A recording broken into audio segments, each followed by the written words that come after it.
Hi and welcome to the Beae website builder. In this video, I will tell you about the blog post feature in the Beae website builder. Firstly, open up the Beae website builder, and once you are on the dashboard, this is the dashboard that you guys are going to be seeing.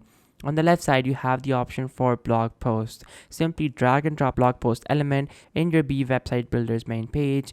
And then after that, on the right side, you guys are going to see all the options that you guys have for the blog post element. You guys can change layout to be a grid, a collage, or a list. Then below that, you can also choose the blog post cards, the design, the aspect ratio, and also if you guys want to add more group items, you can add more group items. Then below that, you also have the option for pagination, and of course you guys can change the icons as well for the previous page icon and also for the next page icon. And you can also choose to show or hide the pagination page. And then after that, you have the option for style. In the style section, you guys can change the background, the box shadow, you guys can also change the border, and then below that you can also of course change the image as well. You can change the CS5 filters, the box shadow for all of the sub elements of this main element, and you guys can do all of that stuff by simply clicking on this box behind any one of the settings that you guys would like to change, and you will get a small box like this which you guys can use to change